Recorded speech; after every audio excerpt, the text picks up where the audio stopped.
The weather sucks today. There's like no one around.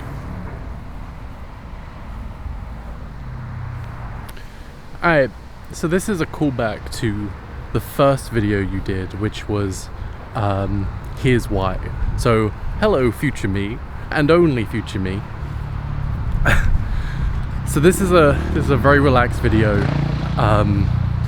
but just something like, so much is happening right now, and I think it's good just to kind of take stock of where you're at right now, you know.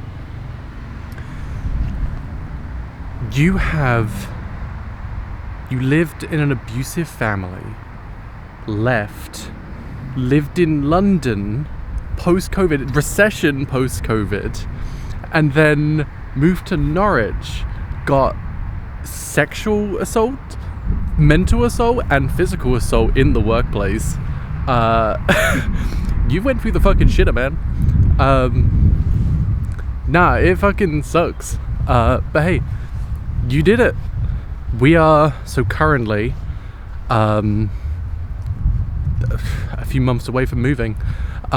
We've just paid in the full amount to immigration CIS, and we're going for the IEC visa to go to Canada. And we've got one more bit to do, which is the biometrics, but then we're good.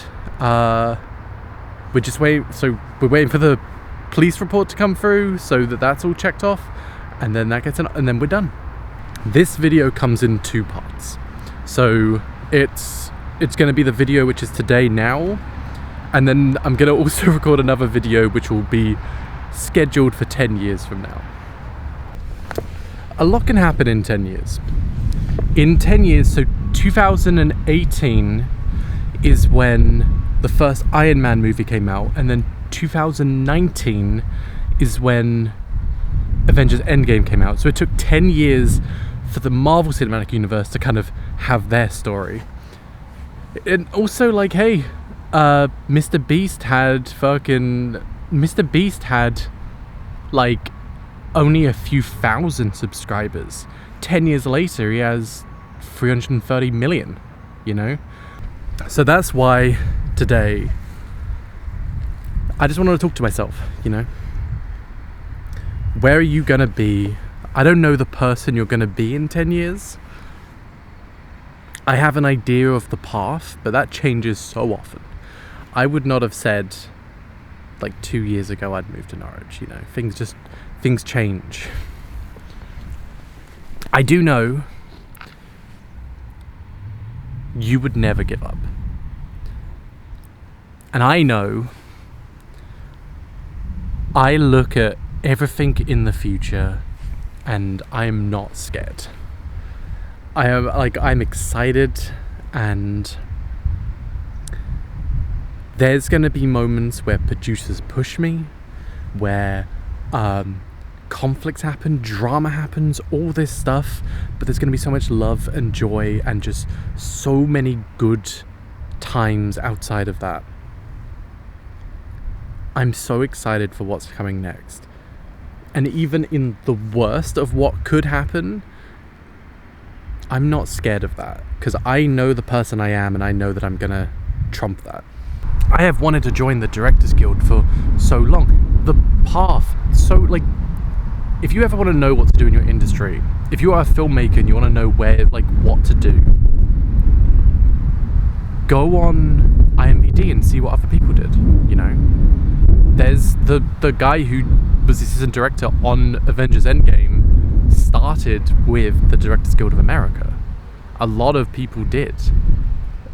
I've been in such a routine coming out of university, I never learned to find a film job. So like I was looking on Indeed.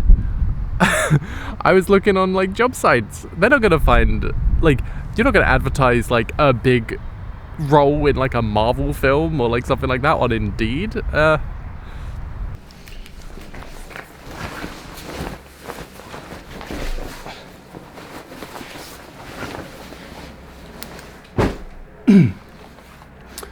Okay, let's talk about the dailies. So the daily is a pilot TV show which I'm writing. I started writing it in another video, And so here I kind of want to continue on that. I've just been a little busy, haven't had the time to actually sit down and work on it.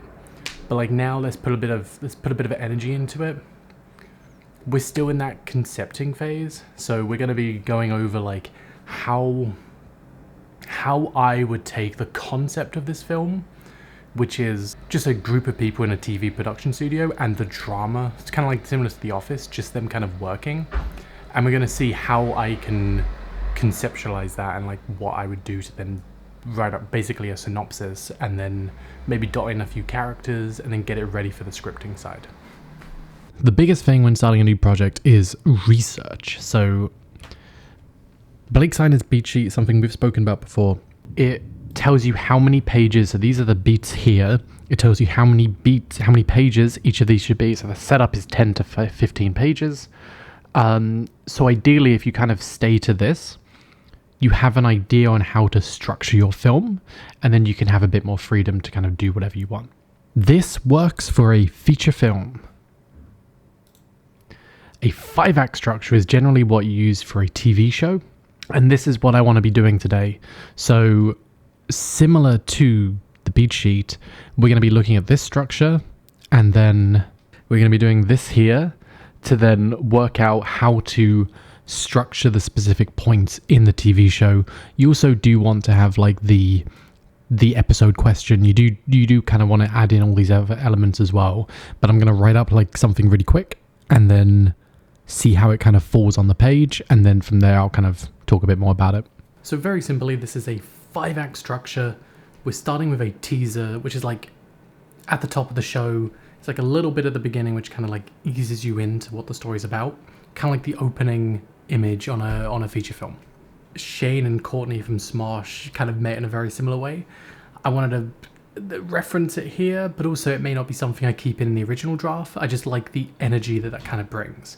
So it'll give me an idea when I go back to rewrite it of what emotions I want to carry across. But basically these two people meet and they're very like, there's a lot of energy, like there's a connection early on. Clapperboard comes in, transition, and then we go into Act 2. They are competing against each other, so there's a lot of rivalry there.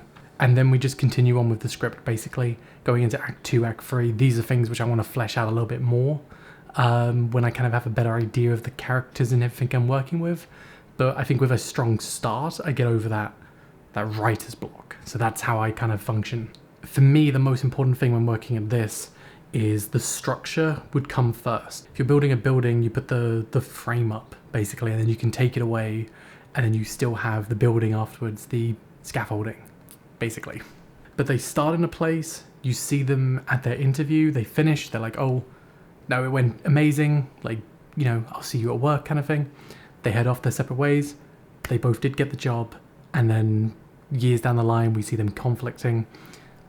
Comes all the way back down, and we see at the end, and then right at the end it all comes back together with them being basically a team and working towards like the next big project.